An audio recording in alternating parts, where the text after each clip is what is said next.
नमस्कार। मकर संक्रांति की सभी को हार्दिक शुभकामनाएँ।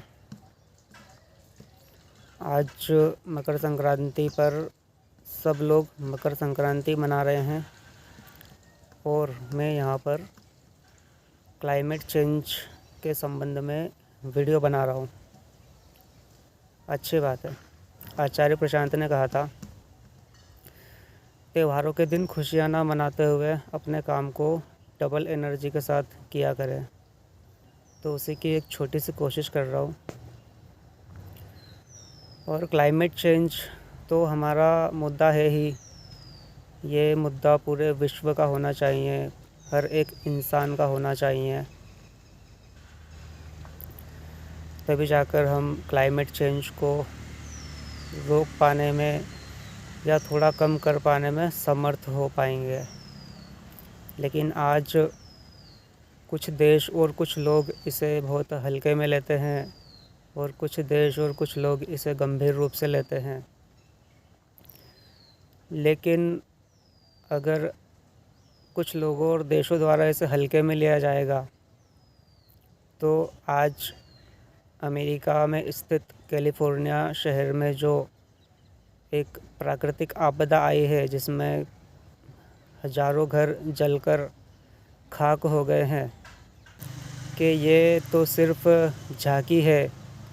अगर इंसान नहीं सुधरा तो इसी तरह पूरी पृथ्वी जलना बाकी है।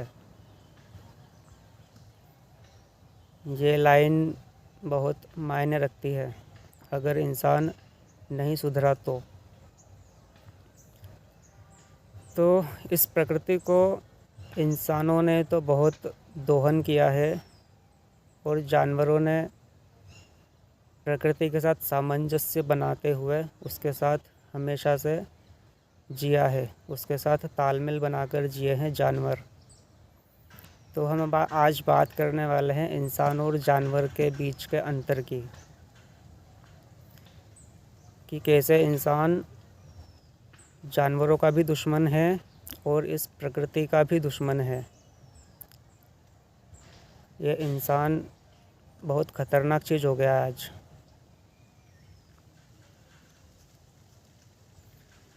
तो और हम बात करेंगे कि जानवर और इंसान को हम जोड़कर देखेंगे क्लाइमेट चेंज के साथ में, कि किस तरह से इंसानों की वजह से और उनकी गतिविधियों की वजह से क्लाइमेट चेंज में किस तरह से इजाफ़ा होता जा रहा है। जैसे कि मैंने बताया था अपनी पिछली वीडियो में कि मांसाहार पर्यावरण को बर्बाद करने में दूसरा सबसे बड़ा कारण है और किस तरह से इंसान समुद्र के 90% जीवों को मार के खा चुका है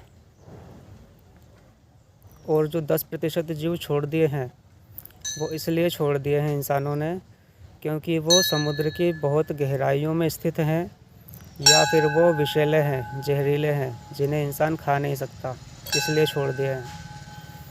और स्थल पर भी यही कंडीशन है कि जहरीले जीवों को छोड़ दिया है 17% क्योंकि वो जहरीले हैं, और 83 जिनको खा सकता था वो खा डाले हैं। और जहरीले जीवों को खाकर इंसान खुद मरना नहीं चाहता है क्योंकि बहुत डरपोक है इंसान, वो मरने से बहुत डरता है। अपनी जान उसे सबसे ज़्यादा प्यारी है इंसान को। जानवरों की जान की कोई कीमत नहीं समझता है।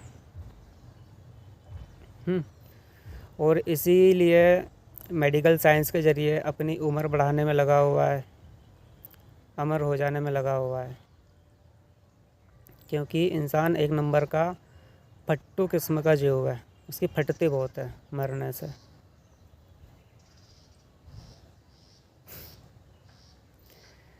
तो जैसा बोल रहा था मैं कि इंसानों और जानवरों को क्लाइमेट चेंज से जोड़कर देखते हैं तो सीधी सी बात है कि इंसान आज कितना महत्वाकांक्षी, लालची और भोगी किस्म का हो चुका है, और इन सब कामनाओं की पूर्ति करने के लिए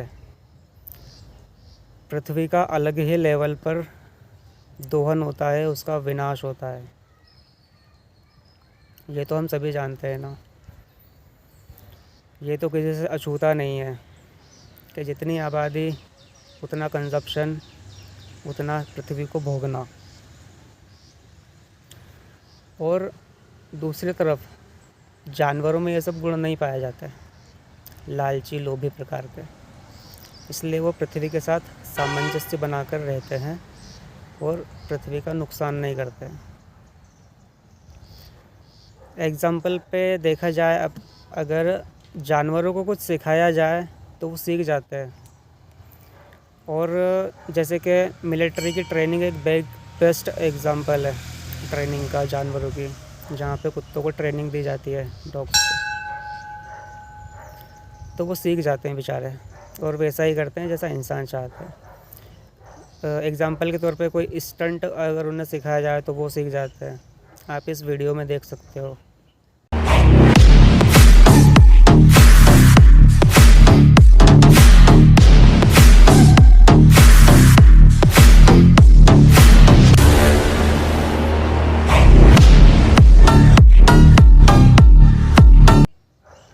किस तरह से वो एक इंसान पे भरोसा कर रहा है और कितनी लंबी छलांग लगाई है उसने, और दूसरी तरफ उस इंसान ने उसको पकड़ लिया है।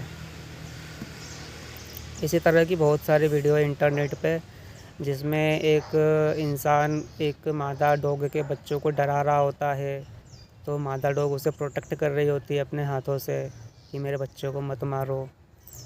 और कोई इंसान, उसके पास 2 डॉग हैं तो एक को खाना कम देता है और एक को ज़्यादा देता है, तो जिसे कम दिया जाता है वो विरोध करता है भौंक करके कि मुझे खाना कम क्यों दिया है। तो वो समझदारी अपनी दिखाता है, मतलब उसे समझ है कि मुझे कम दिया है या ज़्यादा दिया है, लेकिन खाने तक ही सीमित है, वो इतना लालची नहीं है इंसान जैसा। और कुछ वीडियो में दिखाते हैं कि डॉग चालाकी वाला वीडियो दिखाते हैं डॉग्स का, कि वो पहले तो लंगड़ाते हुए आता है इंसान के पास और फिर उसे रोटी मिल जाती है या कुछ खाने को मिल जाता है तो वो दौड़ लगा के चले जाता है वापस। इस तरह की बहुत सारी वीडियो इंटरनेट पे आपने देखी होगी, इंस्टाग्राम पे, यूट्यूब पर, जहाँ पर भी देखी होगी। तो मेरा कहने का ये मतलब है कि जानवर को कुछ भी दो वो संतुष्ट हो जाते हैं बेचारे, अपनी संतुष्टि उन्हें हो जाती है 1 रोटी में, 2 रोटी में। लेकिन इंसान आज तो पूरी पृथ्वी खाने में लगा हुआ है फिर भी संतुष्ट नहीं हो रहा है। दूसरी तरफ जानवरों को कुछ सिखाओ तो वो सीख जाते हैं, वैसा ही करते हैं। लेकिन ये इंसान इस किस्म का जीव है पृथ्वी पर कि उसे अगर सिखाया जाए कि भैया तुम्हें प्रकृति को बचाना है, पर्यावरण को बचाना है, पेड़ों को बचाना है, तो वो इसमें का बेशर्म इंसान है कि वो सीखना ही नहीं चाहता है।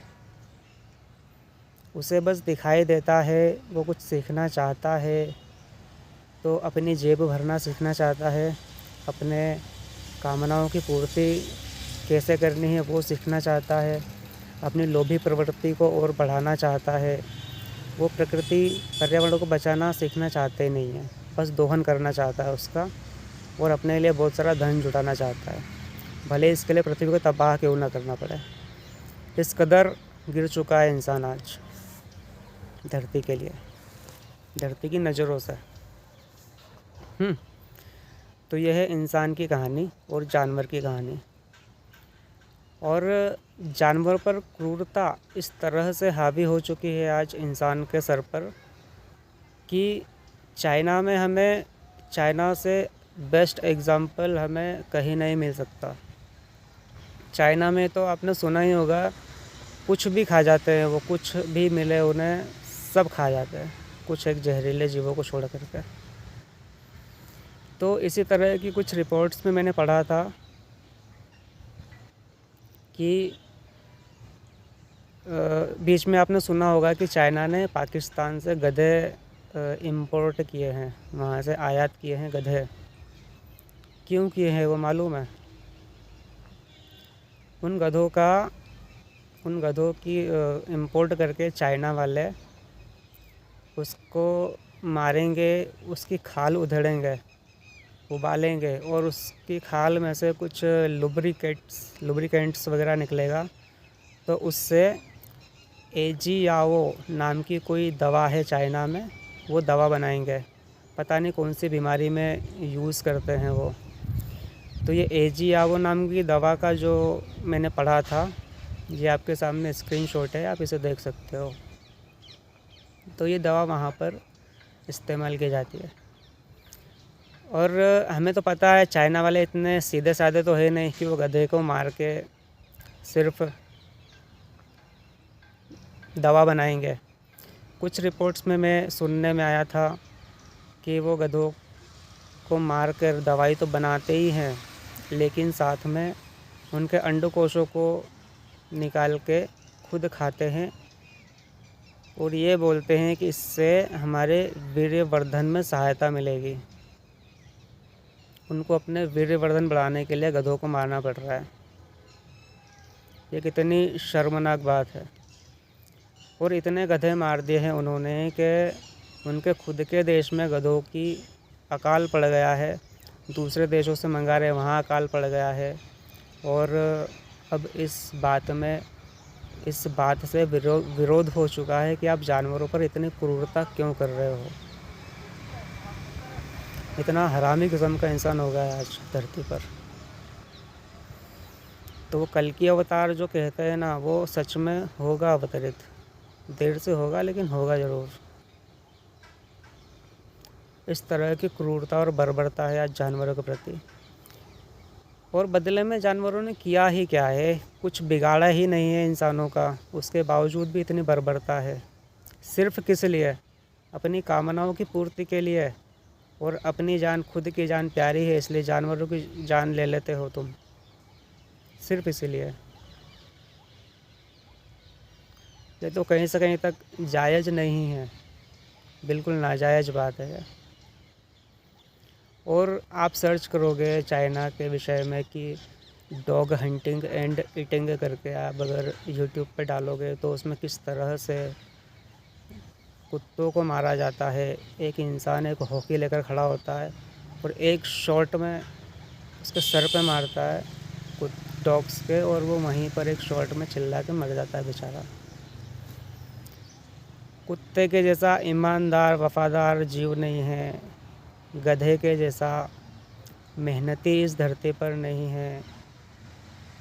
इन जीवों के साथ में इतनी क्रूरता इंसान अपने स्वार्थ के लिए कर रहा है बस। तो मेरा तो यही मानना है कि अगर तुम्हें इतनी ही ज़रूरत पड़ रही है इस जानवरों को मारने की, तो तुम खुद क्यों ज़िंदा हो? तुम क्यों नहीं मर जाते हो? तुम्हारे मरने से इस धरती का कोई नुकसान नहीं है। ये धरती आबाद हो जाएगी, प्रसन्न हो जाएगी अगर तुम मर जाओगे तो। तुम ज़िंदा रह कर के इस धरती को ख़त्म करने में लगे हो बस। अगर तुम्हें ज़िंदा ही रहना है तो जानवरों से दवाई के बदले तुम्हारे पास टेक्नोलॉजी है, उसके टेक्नोलॉजी के बदले तो तुम और किसी चीज़ में अपनी दवाइयाँ खोज सकते हो, कुछ और खाना खोज सकते हो। टेक्नोलॉजी सिर्फ जानवरों को मारने तक ही सीमित है तुम्हारी। ये तो कहीं से कहीं तक जायज़ नहीं है। केदारनाथ में देखो, भक्ति के नाम पर जाते हैं, गधे खच्चर की सवारी करते हैं, उन्हें खाना तक नहीं दिया जाता है, पानी तक पीने नहीं दिया जाता है, बेचारा तड़प तड़प के मर जाता है। इस तरह से चाइना में होता है, बाकी और देश में क्या क्या होता है किसको क्या पता। पृथ्वी के 83% जानवरों को मार देना कोई छोटी बात तो नहीं होती, और समुंदर के महासागरों के 90% जीवों को मार देना कोई छोटी बात नहीं होती। इतना भुक्कड़ किस्म का जीव आज हो चुका है ये इंसान। तो दुखी मन से ये बोलना पड़ता है कि इंसान इस दुनिया के लिए अभिशाप है। इसका विकसित होना इस दुनिया के लिए अभिशाप है, इस धरती के लिए अभिशाप है। इसने अपनी विकसित बुद्धि का प्रयोग सिर्फ धरती का दोहन करने के लिए किया है, ना ही इसका संरक्षण करने के लिए। हाँ, अपनी विकसित बुद्धि का संरक्षण अपनी विकसित बुद्धि का उपयोग इसने खुद के संरक्षण के लिए ज़रूर किया है। इसी की बदौलत आज धरती पर 800 करोड़ लोग हैं, जो इस धरती की कैपेसिटी से बहुत ज़्यादा हैं। 800 करोड़ लोग से ज़्यादा हैं इस धरती पर, जो धरती की कैपेसिटी से बहुत ही ज़्यादा है। हाँ, और बात यहीं तक नहीं रुकती कि जानवरों को मार के खा चुका है। पृथ्वी के 60% जंगल, उससे भी ज़्यादा जंगल अपने रहन सहन के लिए काट चुका है। खेत बनाने, जानवरों के मांस के उत्पादन के लिए जो जंगल काटे हैं, उसके लिए खेत बनाए हैं जानवरों को खिलाने के लिए। उसके लिए जंगल पेड़ काट चुका है 60% से ज़्यादा। तब कि 60% इस धरती पे जंगल होना चाहिए। जलवायु इस तरह की बनी रहे ताकि इंसान वहाँ पे रह सके, जो आज की तारीख में नहीं है। इसलिए क्लाइमेट चेंज आज इतना बड़ा मुद्दा है। तो इस लेवल तक इन इंसानों ने धरती का दोहन किया है। और जब बात जंगल काटने की आती है, तो जंगल काट के खेत बनाने की ही नहीं आती है, इससे आगे भी और चीज़ है। वो है रियल एस्टेट, प्रॉपर्टी का बिज़नेस। प्रॉपर्टी का बिज़नेस, अब इंसान है इतने ज़्यादा, तो रियल एस्टेट को बढ़ावा मिलेगा। घर, मकान, दुकान, ऑफिस सभी कुछ बनेगा। और ये बनाने के लिए जंगल काटेंगे, मकान बनाएंगे, घर बनाएंगे, हाई राइज बिल्डिंग बनाएंगे। तो इसमें भी बहुत सारे प्राकृतिक संसाधनों का उपयोग होता है, जो आप इस चार्ट में देख सकते हो कि रियल एस्टेट को बढ़ावा देने के लिए प्रकृति के किन किन संसाधनों का कितने प्रतिशत के रूप में उपयोग होता है, जो नहीं होना चाहिए। इंसान इतना अच्छा नहीं है कि उसे सब चीज़ मिल जाए, लेकिन वो ज़बरदस्ती ले रहा है पृथ्वी से।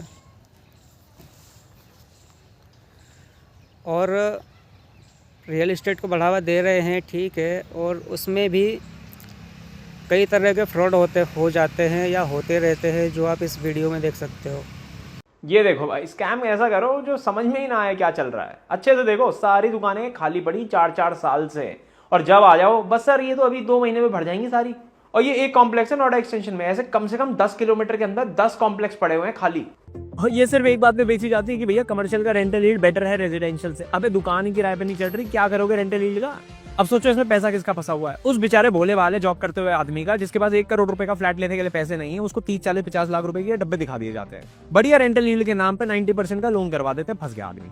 लिखे ले लो 90% से ज्यादा प्रॉपर्टियां आज ये रीसेल पे पड़ी हुई हैं, और बेचारा ओनर भी खुश है इसमें कि भाई मेरी 25 लाख की प्रॉपर्टी 40 की होगी। अबे बिक भी नहीं रही और रेंट पे भी नहीं चढ़ रही यार। और ये ऐसा स्कैम है जो फेल भी नहीं होता लॉन्ग टर्म के नाम पे। और क्या लॉन्ग टर्म, आज ये जो लोग यहाँ पे बेच रहे हैं 10 साल बाद 50 किलोमीटर आगे बना के वहां पे बेचने लगेंगे, और इसी कंस्ट्रक्शन को पुराना बता देंगे, यहाँ पे इन्वेस्ट करने से मना कर देंगे। बाय द वे कमर्शियल नहीं, रेजिडेंशियल की भी यही हालत है। पिछले वीडियो में मैंने आपको बदतमीजी तो बताई थी रियल एस्टेट प्राइसिंग की। 1-1 करोड़ की तो अफोर्डेबल हाउसिंग चल रही है। अब क्यों बढ़ गई प्राइसिंग? आपकी मेरी इनकम नहीं बढ़ रही, स्टेक होल्डरों के लालच बढ़ रहे हैं। लैंड ओनर से लेके builder, investor, underwriter, broker, 6 stakeholder है भैया पैसा बनाने के लिए 1 यूनिट बेचने में। उसके बाद हमारा नंबर आता है पैसा बनाने में। अब लग्जरी हाउसिंग की भी हालत सुन लो, 30 करोड़ रुपए के एवरेज प्राइस पे 4 BHK का गुड़गांव में फ्लैट मिल रहा है। अब रिसेंटली एक भाई ने ट्विटर पे न्यूयॉर्क सिटी के अंदर एक 6 BHK का पेंट हाउस दिखाया 25 करोड़ रुपए में। अब आप खुद देख लो कौन से में रहोगे। शेयर करो भाई, जागरूक करो यार लोगों को। कल फिर मिलता हूँ, जय माता दी। इस वीडियो को देखने के बाद में आप पता लगा सकते हो कि कितने फ्रॉड रियल एस्टेट में होते हैं।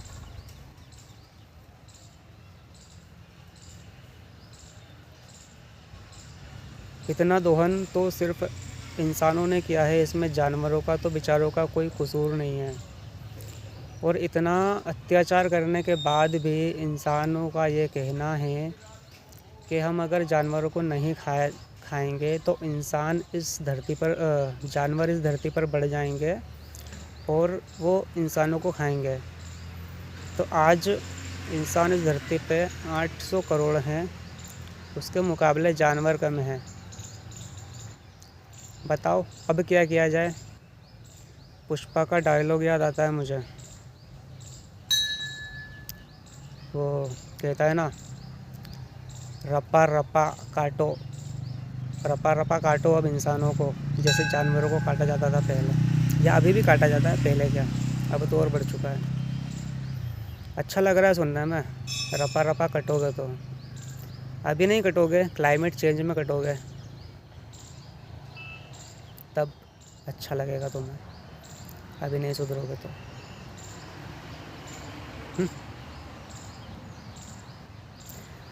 रियल इस्टेट की वजह से कितना नुकसान हुआ है इस धरती को, उससे ज़्यादा तो इंसानों के बढ़ने से हुआ है। ये हुई रियल इस्टेट की बात। अब जो रियल इस्टेट में प्रॉपर्टियाँ ख़रीदते हैं लोग बाग, जो अमीर ज़्यादा होते हैं, कुछ जिनके पास पैसा ज़्यादा होता है, वो इतने बड़े लालची होते हैं कि वो एक प्रॉपर्टी 2 प्रॉपर्टी ख़रीद के उनका पेट नहीं भराता है। जबकि बहुत है, 1 प्रॉपर्टी 2 प्रॉपर्टी 3 प्रॉपर्टी 4 5 प्रॉपर्टी बहुत है। 5 प्रॉपर्टी में तो तुम तुम्हारी पीढ़ियाँ निकाल दोगे, बड़े बड़े तुम ले लोगे प्लॉट ज़मीन वगैरह तो। लेकिन इतने में उनका पेट नहीं भराता उन अमीरज़ादों का। वो क्या करते हैं कि 5 प्रॉपर्टी एक शहर में ले ली, फिर 10 प्रॉपर्टी और दूसरे शहर में ले ली, फिर 1-2 प्रॉपर्टी किसी और शहर में ले ली। ऐसे करके पूरे भारतवर्ष में उनकी प्रॉपर्टियाँ हैं, पूरे स्टेट में उनकी प्रॉपर्टियाँ हैं, और 8-8 हज़ार 10,000 करोड़ के मालिक बने बैठे हैं। 10-10 हज़ार करोड़ की प्रॉपर्टियाँ हैं उन अमीरज़ादों की। अब इससे क्या होता है, इससे जंगल तो कटता ही है प्रॉपर्टी ख़रीदने से, लेकिन साथ में प्रॉपर्टी के भाव बढ़ते हैं।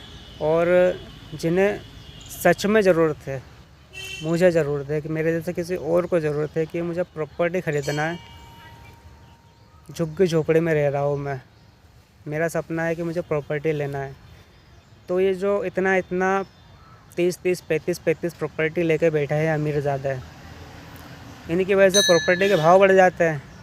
तो हम जैसों को प्रॉपर्टी नहीं मिलती है, और मिलती है तो हाई इंटरेस्ट पे मिलती है, हाई रेट पे मिलती है। अब इतनी प्रॉपर्टी ख़रीद के करोगे क्या? इतना सब कुछ भोग लोगे तुम, या इस्तेमाल कर लोगे इतना? तो ये करना भी कितनी गलत बात है। लेकिन वही है ना, लालच। हमारे पास जितना हो उतनी अच्छी बात है, तभी तो हम अमीर कहलाएंगे और गरीबों को दबाएंगे। ये वाली बात निकल के आती है बस, और क्या होगा। और ऊपर से ये दिखावा इस तरह का करते हैं कि जैसे कि ठंड आती है, अभी ठंड चल रही है ना, तो ठंड में जाएंगे कंबल बांटने के लिए गरीबों को। देखो इनका दिखावा कितना ज़बरदस्त दिखावा है कि भैया कोई गरीब हो तो बताना, उसको कंबल देने का है। कंबल बांटने जाते हैं दिखावा करने के लिए, अपनी नेतागिरी या अपना बड़प्पन दिखाने के लिए कंबल दान करने जाएंगे गरीबों को। लेकिन दूसरी तरफ जब गर्मी आती है, तो गर्मी क्यों आती है? गर्मी तुम्हारे दोस्तों ने, विकास के जो ठेकेदार हैं, विकास करने वाले विकास प्रेमी हैं, इन लोगों ने तो प्रकृति और पर्यावरण में से विकास के नाम पर पेड़ों को पहले ही काट चुके हैं। और पेड़ों को काटने से ठंडक ख़त्म हुई, ठंडक ख़त्म होने के बाद गर्मी बढ़ गई वातावरण में। अब गर्मी बढ़ गई है तो तुम जैसे कंबल बांटते हो ठंड में, वैसे अब तुम्हारी वजह से गर्मी बढ़ी है तो उन्हें पंखा, कूलर, एसी भी दान करके आओ, और उन्हें चलाना पड़ेगा बिजली से, तो तुम्हारे घर से बिजली भी मुफ्त दो उन्हें, बिजली का बिल तुम भरना। ये काम क्यों नहीं करते हो? दिखावा क्यों करते हो? दिखावा करने में 1 नंबर आगे हो तुम। वो प्रॉपर्टी कभी ख़रीद भी पाएंगे तो बेचारे क्यों कैसे ख़रीदेंगे, क्योंकि तुमने तो ख़रीद लिया प्रॉपर्टी 30-30, 35-35, 40-40 अपने नाम पर। प्रॉपर्टी के दाम ऐसे ही बढ़ चुके हैं, तो बेचारों को तुम वो पा भी रहे होंगे तो नहीं ख़रीद पाएंगे वो। तुम उन्हें कंबल बांट के टरका देते हो। और चलो तुमने कूलर पंखे भी बांट दिए गर्मी के दिनों में। अब बरसात आती है, बारिश में घर दो उन्हें। घर क्यों नहीं देते हो? जब तुम इतने ही बड़े कर्ण के अब्बा बन रहे हो, दानवीर कर्ण बन रहे हो तुम कंबल बांट के, तो जब बारिश आती है तो उन्हें घर भी दो। घर क्यों नहीं देते हो? छत देना ज़रूरी होगी ना, तुम्हें और पुण्य मिलेगा, तुम और करोड़पति बनोगे। लेकिन ये तुमको पता है कि तुम करोड़पति नहीं बनोगे। घर देने से, कूलर पंखे बांटने से करोड़पति नहीं बनोगे तुम, इसलिए तुम नहीं देते हो। और कंबल के पैसे तो तुम्हारे दूसरे काम निकल के करके भी निकल आते हैं, तो कंबल बांटना तुम्हारे में रहता है कि हाँ चलो कंबल दे देंगे तो हमारा कोई नुकसान नहीं होगा। लेकिन घर कूलर देने में हमारा नुकसान हो जाएगा, इसलिए तुम ये नहीं करते हो। मेन मुद्दे की बात करो, दिखावा मत करो, सीधी सी बात है। तो ये है प्रॉपर्टी का काम, जो गरीबों के बिल्कुल हित में नहीं है। ये सिर्फ अमीरों के चोचले हैं, ठीक है। और मैंने ये सिर्फ सच कहा है, किसी को बुरा लगे तो बुरा ना मानना, क्योंकि सच बातें अक्सर कड़वी लगती है। अब इस संसार में जो क्लाइमेट चेंज का मुद्दा है, उस क्लाइमेट चेंज में सबसे बड़ी जो वजह है वो इंसानों का बढ़ना है। इंसानों के द्वारा जो गतिविधि है वो नहीं है। अक्सर हम जब क्लाइमेट चेंज की कोई वीडियो डालते हैं तो यूट्यूब पर लिखा हुआ आता है मैसेज में कि क्लाइमेट चेंज बढ़ रहा है, तो उसमें इंसानों की ह्यूमन एक्टिविटीज़ है। तो सीधा सा कारण है, जब एक ह्यूमन 60,000 किलो कार्बन डाइऑक्साइड छोड़ रहा है और 800 करोड़ लोग हैं, तो ह्यूमन एक्टिविटीज़ कैसे होगी? सीधा इंसान ही है, सीधा ह्यूमन ही है उस एक्टिविटीज़ में। तो इंसान नहीं होंगे तो कार्बन डाइऑक्साइड नहीं बढ़ेगी, और कार्बन डाइऑक्साइड नहीं बढ़ेगी तो क्लाइमेट चेंज नहीं बढ़ेगा।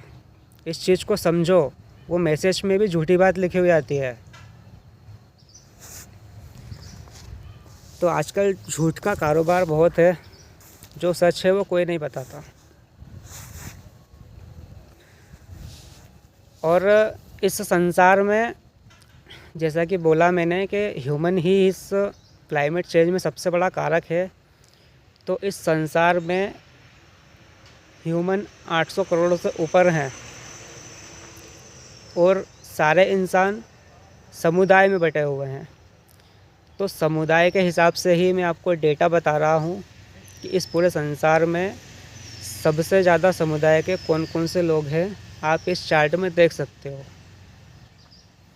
इसमें सबसे ज़्यादा समुदाय के लोग ईसाई हैं, फिर इस्लाम को मानने वाले हैं, फिर हिंदुत्व को मानने वाले हैं, सनातन को मानने वाले हैं, और कुछ उसके बाद बौद्ध, फिर अदर्स में आते हैं जो वो क्या है मुझे नहीं मालूम। तो समुदाय के हिसाब से अगर देखा जाए तो इस डाटा को सबसे बड़ा कंट्रीब्यूट जो योगदान दिया है वो ईसाई धर्म के और मुस्लिम वर्ग ने दिया है इस क्लाइमेट को बढ़ावा देने में। तो इसके बाद ऐसा भी नहीं है कि किसी धर्म ग्रंथ में पर्यावरण को और प्रकृति को बचाने की शिक्षा ना दी गई हो। ऐसा सभी धर्मों में कहा है कि प्रकृति के साथ रहो, प्रकृति के साथ जियो। उसके बावजूद भी अगर आप लोगों ने इस नियम का अनुसरण नहीं किया है तो ये आपकी बहुत बड़ी गलती है कि आपने क्यों नहीं किया। और अगर किया है अनुसरण अपनी शिक्षाओं का, प्रकृति के साथ रहने का, तो इस धरती पर इतने इंसान क्यों हुए जो आज इस धरती की बर्बादी का कारण बन रहा है, अपने अपने समुदाय के लोगों से पूछना ज़रूर। और जो क्रिश्चियनिटी को मानने वाले लोग हैं, उनके इस दुनिया में 120 देश हैं। इस्लाम धर्म को मानने वाले लोगों के इस दुनिया में 50-55 से ऊपर ज़्यादा देश हैं। और बाकी अदर्स काय में आते हैं वो मुझे मालूम नहीं। सनातन को मानने वाले लोगों में एक नेपाल है, जो अगर पृथ्वी बच जाती है क्लाइमेट चेंज से, तो 100-200 साल में हमारा भारतीय उपमहाद्वीप हिमालय की तरफ सरक रहा है धीरे धीरे। तो भविष्य में नेपाल जो एक हिंदू राष्ट्र है वो बचने वाला नहीं है, वो कहीं हिमालय में घुस के ख़त्म हो जाने वाला है। तो बचेगा क्या फिर हमारे लिए, हम हिंदुओं के लिए? एक भारत देश जिसे धर्मनिरपेक्ष राष्ट्र कहा जाता है। तो जो इसे हिंदू राष्ट्र बनाने की बात कहते हैं वो कहीं से कहीं तक गलत नहीं है। और कोई हम पे ये आरोप भी ना लगाए कि तीसरे नंबर की पॉपुलेशन तो आपकी ही है। तो ऐसा आरोप ना लगाएं। पहले आप अपने आप से पूछें कि हमने इतनी क्यों बढ़ाई, क्योंकि हमारा तो इतना बड़ा देश भी नहीं है जितने आप लोगों के दुनिया भर में फैले हुए हो। तो अगर इस दुनिया को बचाना है तो आबादी को बढ़ाना नहीं है, पहली चीज़।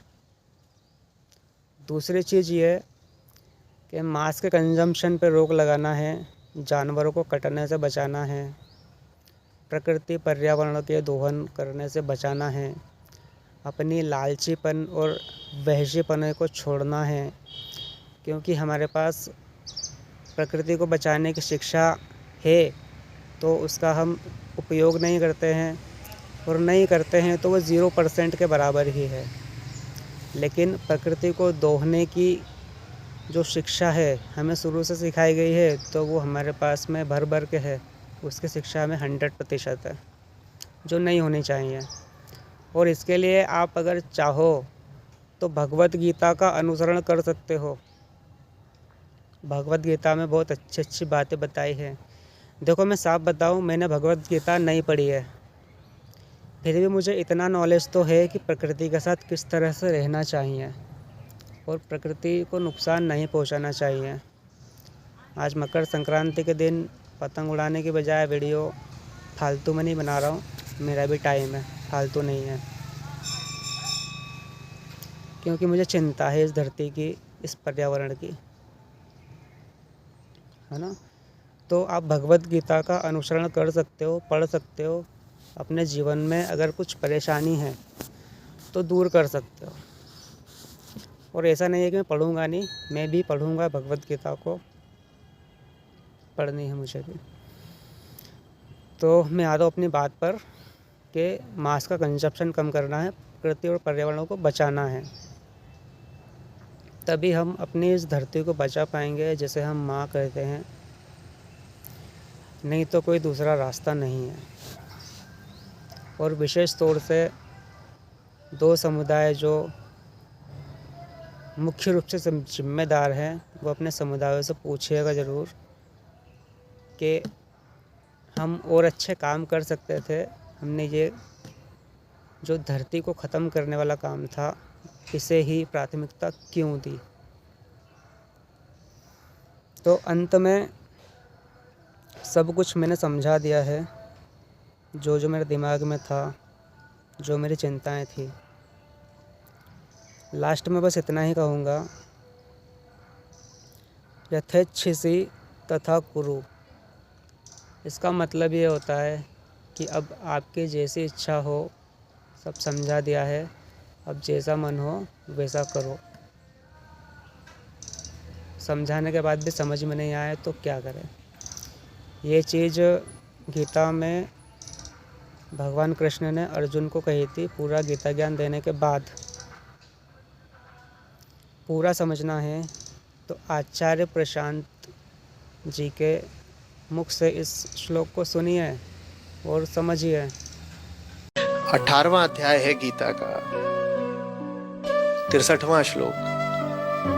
पूरा गीता ज्ञान दे चुके अर्जुन को कृष्ण, उसके बाद जानते हो अंत में क्या बोलते हैं? यथा इच्छसि तथा कुरु।